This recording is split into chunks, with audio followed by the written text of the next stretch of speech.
Hello friends, ఎలా ఉన్నారు? ఈరోజు మనం 2025లో రిలీజ్ అయిన 'my girl friend is the man' అనే కొరియన్ డ్రామా గురించి డిస్కస్ చేద్దాం. ఈ డ్రామాలో మన హీరోకి ఒక అందమైన గర్ల్ ఫ్రెండ్ ఉంటుంది. బట్ సడన్‌గా వన్ డే మన హీరో గర్ల్ ఫ్రెండ్ అబ్బాయిలాగా మారిపోతుంది. ఇది తెలిసిన తర్వాత మన హీరో రియాక్షన్ ఏంటి? అతను ఇంతకు ముందులాగా తన గర్ల్ ఫ్రెండ్‌తో కలిసి ఉండగలిగాడా? లేదా? అసలు మన హీరో గర్ల్ ఫ్రెండ్ అబ్బాయిలాగా మారడానికి కారణం ఏంటి? చివరికి మన హీరో అండ్ అతని గర్ల్ ఫ్రెండ్ ఒకరితో ఒకరు కలిసి ఉన్నారా? లేక విడిపోయారా? అనే విషయాల గురించి మనం ఈ వీడియోలో తెలుసుకుందాం. ఈ కే డ్రామా చాలా ఇంట్రెస్టింగ్‌గా ఉంటుంది. కాబట్టి మీరు ఈ వీడియోని ఎక్కడ కూడా స్కిప్ చేయకుండా లాస్ట్ వరకు చూడండి. ఇక మనం ఆలస్యం చేయకుండా ఈ డ్రామా గురించి తెలుసుకుందాం రండి. ఈ డ్రామా స్టార్టింగ్‌లో మనకి వర్షంలో నిలబడి ఉన్న ఒక అబ్బాయిని చూపిస్తారు. ఇతను వర్షంలో నిలబడి ఒక బిల్డింగ్ లోపల ఉన్న ఇంకొక అబ్బాయిని చూస్తూ ఉంటాడు. నెక్స్ట్ ఇతను తన సూట్ కేస్‌ని తీసుకొని ఆ బిల్డింగ్ లోపలికి ఎంటర్ అవుతాడు. ఇంతకీ ఆ బిల్డింగ్ ఒక కాఫీ షాపు. నెక్స్ట్ లోపలికి వచ్చిన అబ్బాయి అక్కడ ఉన్న ఇంకో అబ్బాయి దగ్గరికి వెళ్ళి తన తలపై ఉన్న హుడీని తీసి కాఫీ షాప్‌లో ఉన్న అబ్బాయి వైపు చాలా దీనంగా చూస్తూ ఉంటాడు. ఇంతకీ ఈ కాఫీ షాప్‌లో ఉన్న అబ్బాయి పేరు పార్క్ యూన్జే. ఇతనే ఈ డ్రామాకి హీరో. యూన్జే ఆ కాఫీ షాప్‌లో పార్ట్ టైం వర్క్ చేస్తూ ఉంటాడు. ఈ కాఫీ షాపు ఎప్పుడు చూసినా గానీ ఖాళీగానే ఉంటుంది. అలాగే ఈ కాఫీ షాప్ ఉన్న బిల్డింగ్ పేరు జోంగ్జా. నెక్స్ట్ యూన్జే షాప్‌లోకి వచ్చిన అబ్బాయిని చూసి "నువ్వు ఎవరు? నీకేం కావాలని?" అడుగుతాడు. అప్పుడే ఆ అబ్బాయి "యూన్జే, నేను నీ కిమ్ జీవాన్ని" అని అంటాడు. అది వినగానే యూన్జే షాక్ అవుతాడు. ఎందుకంటే జీవన్ యూన్జే గర్ల్ ఫ్రెండ్. ఇక్కడే సీన్ పాస్ట్‌కి వెళ్తుంది. యూన్జే ఒక ఆస్ట్రానమీ స్టూడెంట్. అలాగే అతనికి స్టార్స్‌ని అధ్యయనం చేయడం అంటే చాలా ఇష్టం. అంతేకాకుండా యూన్జే జీవన్‌ని కూడా బాగా ఇన్స్పైర్ చేస్తాడు. ఇప్పుడు జీవన్ అండ్ యూన్జేలు ఒకరితో ఒకరు కలిసి చాలా సంతోషంగా ఉంటారు. వన్ డే జీవన్ ఏదో ఇంటర్వ్యూకి అటెండ్ అయ్యి బయటికి వస్తుంది. అప్పుడే యూన్జే జీవన్‌కి ఫ్లవర్స్‌ని అండ్ ఆమె కంఫర్ట్‌గా నడవడానికి చెప్పుల్ని తీసుకొచ్చి ఆమెకి ఇస్తాడు. దాంతోనే జీవన్ చాలా సంతోషపడి యూన్జేని హగ్ చేసుకుంటుంది. యూన్జే ఎంత పర్ఫెక్షనిస్ట్ అంటే అతను జీవాన్‌కి చెందిన ప్రతి విషయంలో కూడా చాలా కేరింగ్ తోటి ఆమెను చూసుకుంటూ ఉంటాడు. ప్రస్తుతం జీవాను తన అక్కతో కలిసి నివసిస్తూ ఉంటుంది.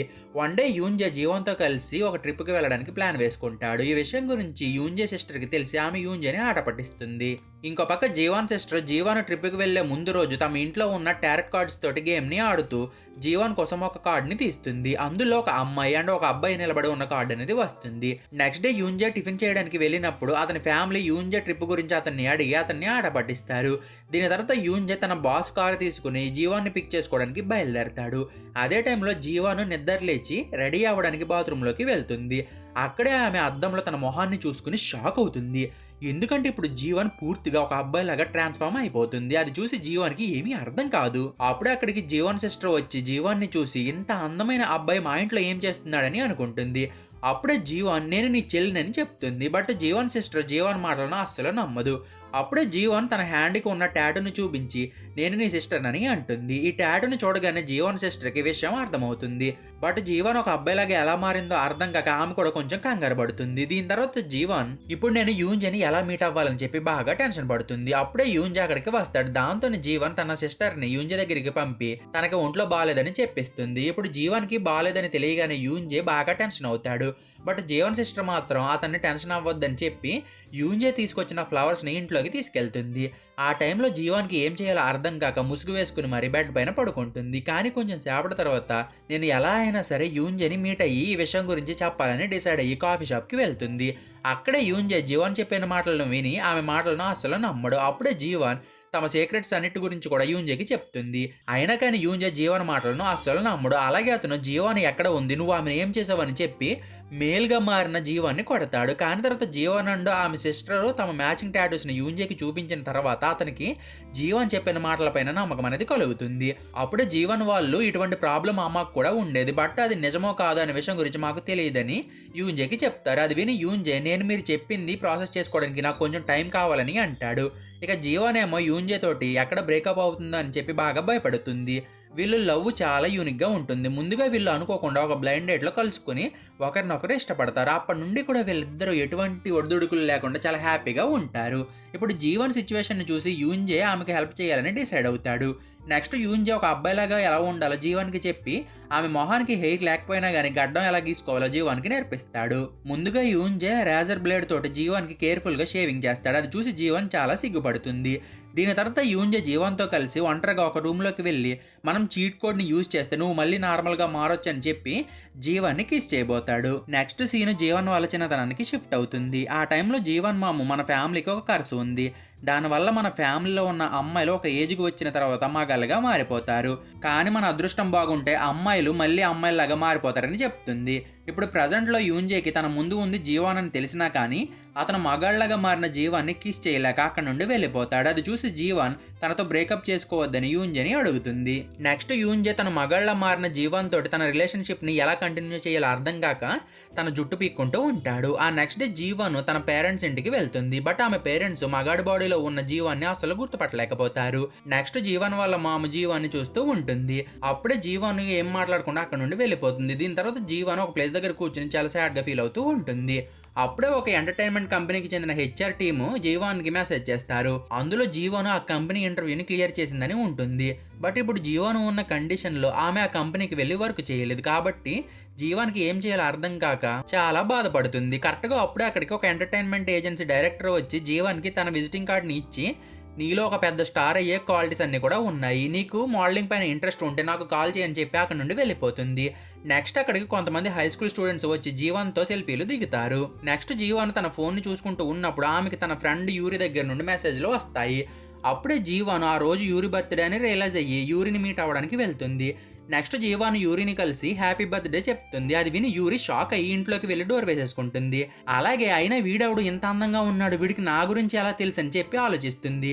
అప్పుడే జీవాన్ యూరి నేను నీ ఫ్రెండ్ జీవాన్ని అని చెప్పి ఆమెకి తమ సీక్రెట్ పాస్వర్డ్ని చెప్తుంది. యాక్చువల్గా యూరి అండ్ జీవాన్లో 15 ఇయర్స్ బ్యాక్ ఈ పాస్వర్డ్ని పెట్టుకుంటారు. ఇప్పుడు జీవాన్ ఆ పాస్వర్డ్ని చెప్పినా కానీ యూరి జీవాన్ని నమ్మదు. నెక్స్ట్ యూరి తమ ఫ్రెండ్షిప్కి సంబంధించిన అన్ని సీక్రెట్స్ గురించి కూడా జీవాన్ని అడుగుతుంది. జీవాన్ కూడా యూరి అడిగిన అన్ని క్వశ్చన్స్కి కూడా కరెక్ట్గా సమాధానం ఇస్తుంది. అది విని యూరికి ఆ మేల్ బాడీలో ఉంది జీవాన్ అనే అర్థమవుతుంది. దీని తర్వాత యూరి జీవాన్ని టచ్ చేస్తూ నీకు యూన్జేకి మధ్య థింగ్స్ వర్కౌట్ అవ్వకపోతే నువ్వు నాతో డేటింగ్ చేస్తావని అడుగుతుంది. అప్పుడే జీవాన్కి యూన్జే గుర్తు వచ్చి అతన్ని చాలా మిస్ అవుతుంది. ఆ నెక్స్ట్ డే యూన్జే జీవాన్ని మీట్ అయ్యి ఒక ఎలక్ట్రిక్ రేజర్ని ఇస్తాడు. అప్పుడే అక్కడికి యూన్జే సిస్టర్ అయిన యోనా వచ్చి జీవాన్ని చూసి ఆమెతోటి లవ్లో పడిపోతుంది. పాప ఆమెకు ఏం తెలుసు జీవాన్ ఒక అమ్మాయి అని. నెక్స్ట్ యూన్జే జీవాన్ని తన ఫ్రెండ్గా తన సిస్టర్కి ఇంట్రడ్యూస్ చేస్తాడు. ఇప్పుడు జీవన్ పైన ఎవరికి డౌట్ రాకుండా ఉండాలని చెప్పి ముందుగా యూన్జే జీవన్ నేమ్ని చేంజ్ చేసి జీహూన్ అనే నేమ్ని పెడతాడు. నెక్స్ట్ యూరి జీహున్ని మీట్ అయ్యి నువ్వు యూన్జేని కోల్పోకుండా ఉండాలని అంటే నువ్వు కొంచెం సెడక్టివ్గా మారాలని చెప్తుంది. దాంతోనే జీహున్ యూన్జేని తనతో పాటు ఆ నైట్కి స్టే చేయమని అడుగుతాడు. బట్ యూన్జే మాత్రం జీహున్ని అడిగిన దానికి నో చెప్పి అక్కడ నుండి వెళ్ళిపోతాడు. దీని తర్వాత యూన్జేకి ఒక ఆక్వర్డ్ సిచ్యువేషన్ ఎదురవుతుంది. అది ఏంటంటే యూన్జే పార్ట్ టైం కొలీగ్ అయిన మిన్హ్యూక్ జీవాన్ని డిన్నర్ కి పిలుస్తాడు. ఈ విషయం తెలియగానే యూన్జే చాలా జలస్ గా ఫీల్ అయ్యి ఇంట్లో కూర్చుని ఉంటాడు. నెక్స్ట్ మిన్హ్యూక్ అండ్ జీవాన్లు ఒకరితో ఒకరు మాట్లాడుకుని డ్రింక్స్ ని తాగుతారు. ఇప్పుడు జీవాన్ కొంచెం సాడ్ గా ఉండడంతో ఫుల్గా తాగేసి కోల్పోతుంది. దాంతో మిన్హ్యూక్ జీవాన్ని తన ఇంటికి తీసుకెళ్లి తర్వాత యూన్జేకి కాల్ చేసి జీహున్ గురించి చెప్తాడు. అది వినగానే యూన్జే బాగా టెన్షన్ అయ్యి మిన్హ్యూక్ ఇంటికి పరిగెత్తుకుంటూ వెళ్తాడు. అక్కడే యూన్జే మిన్హ్యూక్ని షట్ లేకుండా చూసి జీవాన్కి ఏదో అయిందని అనుకుని చాలా టెన్షన్ పడతాడు. అలాగే అసలు ఏమైందని మిన్హ్యూక్ని అడుగుతాడు. అప్పుడే మిన్హ్యూక్ జరిగిందంతా కూడా చెప్పి జీహును స్ప్రో కోల్పోయిన తర్వాత పదే పదే నీ పేరుని తలుచుకుంటూ ఉన్నాడు, అందుకే నేను నీకు కాల్ చేసి రమ్మనని అంటాడు. నెక్స్ట్ యూన్జే జీవాన్తో పాటు అక్కడే పడుకుంటాడు. ఆ నెక్స్ట్ డే మార్నింగ్ యూన్జే నిద్ర లేచేసరికి జీవన్ మళ్ళీ అమ్మాయిలాగా మారిపోతుంది. అది చూసి యూన్జే షాక్ అవుతాడు. అలాగే జీవన్ మళ్ళీ అమ్మాయిలాగా మారిందని చెప్పి చాలా హ్యాపీగా కూడా ఫీల్ అవుతాడు. కరెక్ట్గా అప్పుడే అక్కడికి మిన్హ్యూక్ వస్తూ ఉంటాడు. అది చూసి యూన్జే జీవాన్ని ఒక దుప్పట్లో చుట్టి మిన్హ్యూక్ని పక్కకు తోసేసి తర్వాత జీవాన్ని తీసుకుని అక్కడ నుండి వెళ్ళిపోతాడు. కొంచెం సేపటి తర్వాత జీవాన్ స్ప్రోలోకి వచ్చి తను ఫీమేల్గా మారిందని తెలుసుకుని చాలా రిలీఫ్గా ఫీల్ అవుతుంది. బట్ కొన్ని డేస్లోనే ఆమె మళ్ళీ మేల్ బాడీలోకి ట్రాన్స్ఫార్మ్ అయిపోతుంది. దాంతోనే జీవాన్కి పిచ్చి పీక్స్కి వెళ్ళిపోతుంది. నెక్స్ట్ ఈ స్టోరీలోకి కాంగ్ మింజు అనే కొత్త క్యారెక్టర్ ఎంట్రీ ఇస్తుంది. మింజు రీసెంట్గా అబ్రాడ్ నుండి తన స్టడీస్ని కంప్లీట్ చేసుకుని వస్తుంది. ఈమెకి యూన్జే అంటే చాలా ఇష్టం. సో దాంతోనే ఈమె యూన్జేని తన బాయ్ ఫ్రెండ్గా మార్చుకోవాలని అనుకుంటుంది. ఈ విషయం గురించి జీవన్ కూడా తెలిసి ఆమె చాలా జలస్గా ఫీల్ అవుతుంది. కానీ జీవన్ ప్రస్తుతం మేల్ బాడీలో ఉంది కాబట్టి ఆమె పూర్తిగా యూన్జే విషయంలో జోక్యం చేసుకోలేకపోతుంది. మింజు చూడడానికి చాలా క్యూట్గా ఉంటుంది కానీ ఆమె బిహేవియర్ మాత్రం చాలా ఇరిటేటింగ్గా ఉంటుంది. ఆ నెక్స్ట్ డే మార్నింగ్ జీవాన్ సిస్టర్ మన అమ్మా నాన్నలకి నీ గురించి నిజం చెప్పేద్దామని చెప్పి జీవాన్ని తీసుకుని తమ పేరెంట్స్ ఇంటికి వెళ్తుంది. నెక్స్ట్ వీళ్ళిద్దరు కూడా తమ పేరెంట్స్ ఇంట్లోకి వెళ్ళి తమ పేరెంట్స్ని మీట్ అవుతారు. అప్పుడే జీవాన్ పేరెంట్స్ జీవాన్ని చూసి అతను జీవాన్ సిస్టర్ బాయ్ ఫ్రెండ్ అని అనుకుంటారు. నెక్స్ట్ ఫ్యామిలీ మొత్తం కూడా లంచ్ చేస్తారు. అప్పుడే జీవాను నిజం చెప్పే మూమెంట్ అనేది వస్తుంది. బట్ అదే టైంలో జీవాన్ మామ స్టూల్ పై నుండి కింద పడిపోతూ ఉంటుంది. అది చూసి జీవాన్ తన మామ దగ్గరికి పరిగెత్తుకుంటూ వెళ్ళి ఆమె కింద పడిపోకుండా పట్టుకుంటాడు. అలాగే నువ్వు ఇంత కేర్లెస్ గా ఎందుకు ఉన్నావని చెప్పి ఆమెను తిడతాడు. నెక్స్ట్ జీవాన్ తన గురించి తన పేరెంట్స్ కి చెప్పేస్తుంది. అది విని జీవాన్ మాము తన కూతుర్లతోటి ఫ్రాంక్ గా మాట్లాడి జీవాన్కి సారీ చెప్తుంది. ఆ టైంలో జీవన్ తను త్వరగా నార్మల్ స్థితిలోకి వచ్చేస్తానని అనుకుంటుంది. బట్ జీవన్ మాము ఏమీ మాట్లాడకుండా కొంచెం టెన్షన్ పడుతుంది. ఇక్కడ మనకి జీవన్ మాము ఏదో సీక్రెట్ ని దాస్తుందని అర్థమవుతుంది. యాక్చువల్గా ఆమె తన కూతురు మగాళ్ళలాగా మారడానికి కారణం తనే అని చెప్పి చాలా గిల్టీగా ఫీల్ అవుతుంది. నెక్స్ట్ జీవాన్ యూంజేకి కాల్ చేసి తన ఇంటికి ఇన్వైట్ చేస్తుంది. ఆ నెక్స్ట్ డే యూరి కూడా జీవాన్ ఇంటికి వచ్చి జీవాన్ ఇంటిని క్లియర్ చేయడానికి హెల్ప్ చేస్తుంది. కొంచెం సేపటి తర్వాత యూంజే మిన్హ్యూక్ని తీసుకుని జీవాన్ ఇంటికి వస్తాడు. అలాగే మిన్హ్యూక్ జీవాన్ని హగ్ చేసుకుంటాడు. అది చూసి యూంజేకి చాలా జలస్ ఫీల్ అనేది వస్తుంది. నెక్స్ట్ యూంజే వాళ్ళు డ్రింక్స్ని తాగడానికి కూర్చుంటారు. అక్కడే మిన్హ్యూక్ పదే పదే జీవన్ పైన పడుతూ అతన్ని హగ్ చేసుకుంటూ ఉంటాడు. అది చూసి యూంజేకి పిచ్చ కోపం అనేది వస్తుంది. అలాగే అతను అక్కడ ఉన్న కెచప్ బాటిల్ని తీసుకుని దాన్ని గట్టిగా ప్రెస్ చేస్తాడు. అప్పుడు ఆ కెచప్ జీహున్ షర్ట్ పైన పడుతుంది. దాంతోనే జీహున్ షర్ట్ చేంజ్ చేసుకోవడానికి వెళ్తాడు. అప్పుడే యూరి కూడా జీహున్ దగ్గరికి వెళ్తుంది. అలాగే ఆమె జీహున్ బాడీని చూసి బ్లష్ అవుతుంది. కరెక్ట్గా అప్పుడే యూంజే అక్కడికి వస్తాడు. దాంతోనే సిచ్యువేషన్ కొంచెం ఆక్వర్డ్గా మారుతుంది. నెక్స్ట్ జీహున్ యూంజేని చూడగానే సిగ్గుతోటి పక్కకి వెళ్ళి దాక్కుంటుంది. నైట్ అయిన తర్వాత జీవాన్ యూరిని తనతో పాటు ఉండమని అడుగుతాడు. దానికి యూరి కూడా ఒప్పుకుంటుంది. నైట్ టైంలో వీళ్ళిద్దరూ కూడా ఒకే రూమ్లో పడుకుని ఉంటారు. బట్ యూరి మాత్రం జీవన్ గురించి ఆలోచిస్తూ సిగ్గుపడుతూ ఉంటుంది. దాంతోనే ఆమె హార్ట్ బీట్ చాలా ఫాస్ట్గా కొట్టుకుంటుంది. ఇప్పుడు యూరికి కూడా అసలు ఏం చేయాలో అసలు అర్థం కాదు. ఆ నెక్స్ట్ డే మార్నింగ్ యూరి జీవాన్ని చూసి చాలా సిగ్గుపడుతుంది. ఇప్పుడు యూరికి ఏం చేయాలో అసలు అర్థం కాదు. ఎందుకంటే ఆమె జీవాన్ని చూసిన ప్రతిసారి కూడా ఆమె హార్ట్ బీట్ బాగా పెరిగిపోతుంది. ఇది గమనించి జీవన్ సిస్టర్ యూరిని టీచ్ చేసి నువ్వు జీవన్తో లవ్లో పడొద్దని చెప్పి వార్న్ చేస్తుంది. నెక్స్ట్ జీహున్ యూంజేతో కలిసి లంచ్ చేద్దామని చెప్పి కాలేజ్కి వెళ్తాడు. అక్కడే యూంజే మింజుతో కలిసి కూర్చుంటాడు. అది చూసి జీహును జలస్గా ఫీల్ అయ్యి యూంజే దగ్గరికి వెళ్తాడు. కానీ మింజు అండ్ యూంజేలు క్లోజ్గా ఉండడం చూసి తను తీసుకొచ్చిన లంచ్ని తీసుకుని అక్కడ నుండి వెళ్ళిపోతాడు. ఇప్పుడు వీళ్ళ ముగ్గురు మధ్య లవ్ ట్రయాంగిల్ అనేది క్రియేట్ అవుతుంది. అదే రోజు నైట్ యూంజే తన సెమినార్ సక్సెస్ అయ్యిందని చెప్పి ఫుల్గా తాగేసి కోల్పోతాడు. దాంతో మింజు అతన్ని హాస్పిటల్కి తీసుకెళ్తుంది. ఈ విషయం తెలియగానే జీహున్ చాలా కంగారు పడి హాస్పిటల్కి వెళ్తాడు. అప్పుడే అక్కడికి యూంజే పేరెంట్స్ కూడా వస్తారు. అలాగే వాళ్ళు మింజుని చూసి ఆమె యూంజే గర్ల్ ఫ్రెండ్ అని అనుకుంటారు. మింజు కూడా తన యూంజే గర్ల్ ఫ్రెండ్ లాగా బిహేవ్ చేస్తుంది. అది చూసి జీహున్కి పిచ్చ కోపం అనేది వస్తుంది. అలాగే అతను మింజు యూంజే గర్ల్ ఫ్రెండ్ కాదని మింజు గర్ల్ ఫ్రెండ్ నేనని గట్టిగా అరుస్తాడు. అది విని యూంజే పేరెంట్స్ అండ్ మింజు కొంచెం సర్ప్రైజ్ అవుతారు. ఇప్పుడు మింజు అండ్ జీహున్ల మధ్య రైవలరీ స్టార్ట్ అవుతుంది. అలాగే జీహున్ యూంజేని కోల్పోకూడదని చెప్పి అతనికి క్లోజ్గా ఉండడం స్టార్ట్ చేస్తాడు. వన్ డే మింజు యూంజేకి తన ఫీలింగ్స్ గురించి చెప్పి అసలు జీవన్ నిన్ను లవ్ చేస్తుందా లేదా, నీకు బాగోలేదని తెలిసినా కానీ ఆమె కనీసం నేను చూడడానికి కూడా ఎందుకని రాలేదని అంటుంది. బట్ యూంజే మాత్రం జీవానికి సపోర్టివ్గా మాట్లాడతాడు. నెక్స్ట్ యూంజే జీవాన్ని కేరింగ్తో చూసుకునే పని స్టార్ట్ చేస్తాడు. కానీ అతను ఎంత ట్రై చేసినా కానీ జీహును ఒక అబ్బాయి కాబట్టి ఎప్పటికప్పుడు కన్ఫ్యూజ్ అయిపోతూ ఉంటాడు. కానీ జీహున్ మాత్రం యూంజే పైన తన లవ్ని అసలు తగ్గించుకోడు. అదే టైంలో మింజు కూడా జీవాను యూంజే దగ్గర లేదని చెప్పి అతన్ని దక్కించుకోవడానికి ఓపెన్గానే ట్రై చేస్తుంది. నెక్స్ట్ యూరికి చిన్న ప్రాబ్లం రావడంతోనే జీహును తన ఫోకస్ ని యూరి పైకి షిఫ్ట్ చేసి ఆమెను కంఫర్ట్ చేస్తాడు. జీహును యూరికి సపోర్ట్ చేయడమే కాకుండా ఆమె తన ఫ్రెండ్స్ దగ్గర పరువు కోల్పోకూడదని చెప్పి తన యూరి బాయ్ ఫ్రెండ్ గా నటించి తనని తాను యూరి ఫ్రెండ్స్ దగ్గర ఇంట్రడ్యూస్ చేసుకుంటాడు. ఇప్పుడు జీవన్ తన కొత్త బాడీని అడాప్ట్ చేసుకోవడానికి ట్రై చేస్తూ మగాళ్ళలాగా ఎలా ఉండాలో నేర్చుకుంటూ ఉంటాడు. ఇలా చేయడం జీవానికి కష్టంగానే ఉన్నా కానీ ఆ సిచ్యువేషన్ ని అడాప్ట్ చేసుకోవడానికి ట్రై చేస్తూ ఉంటుంది. అలాగే జీవాన్ యూంజే పైన తన లవ్ ని అండ్ తన కొత్త ఐడెంటిటీని బ్యాలెన్స్ చేయడానికి చాలా కష్టపడుతుంది. వన్ డే సోషల్ మీడియాలో జీహున్ పాపులారిటీ బాగా పెరిగిపోతుంది. ఎవరో కానీ అతని ఫొటోస్ని తీసి సోషల్ మీడియాలో పోస్ట్ చేయడంతో ప్రతి ఒక్కరు కూడా జీహున్ ఐడెంటిటీని తెలుసుకోవడానికి ట్రై చేస్తారు. అప్పుడే యూరికి ఒక ఐడియా వచ్చి జీవన్ తన బాయ్ ఫ్రెండ్ అని పబ్లిక్ గా అనౌన్స్ చేసి కొన్ని ఫొటోస్ ని పోస్ట్ చేస్తుంది. అదే టైంలో మిన్హ్యూక్ కి యూరి వాళ్ళ రిలేషన్షిప్ పైన డౌట్ అనేది వస్తుంది. వన్ డే యూరి తన బుక్ ని పబ్లిష్ చేసి ఫ్యాన్స్ గా ఆటోగ్రాఫ్ ఇస్తూ ఉంటుంది. అప్పుడే మిన్హ్యూక్ అక్కడికి వచ్చి జీహున్ అక్కడ లేకపోవడం గమనించి యూరి ఖచ్చితంగా దేనో గాని దాస్తుందని అనుకుంటాడు. అప్పుడే జీహున్ అక్కడికి వస్తాడు. అతను చూసి యూరి బాసు యూరిని ఆక్వర్డ్ సిచ్యువేషన్ లో పెట్టాలని జీహున్ యూరి దగ్గరికి తీసుకెళ్తుంది. అప్పుడే అక్కడికి వచ్చిన రిపోర్టర్స్ సోషల్ మీడియాలో వైరల్ అయ్యింది జీహున్ అని గమనించి మీరిద్దరూ నిజంగానే డేటింగ్ చేస్తున్నారని అడుగుతారు.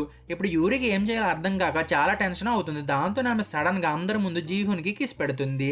దీనివల్ల ఫ్రెండ్స్ మధ్య సిచ్యువేషన్ మరీ దారుణంగా మారిపోతుంది. ఇది చాలదు అన్నట్టు మింజు జీహున్ ఉంటున్న ఇంటి దగ్గరికి వస్తుంది. యాక్చువల్గా మింజు ఆ బిల్డింగ్ లో జీహున్ రూమ్ కి ఎదురుగా ఉన్న రూమ్ కి షిఫ్ట్ అవుతుంది. ఇది తెలియగానే యూంజేకి మైండ్ బ్లాక్ అవుతుంది. నెక్స్ట్ జీహున్ పాపులారిటీ యూంజే చదివే కాలేజ్లో బాగా పెరిగిపోతుంది. దాంతో ప్రతి ఒక్కరు కూడా జీహున్ చూసి బాగా ఎగ్జైట్ అయిపోతారు.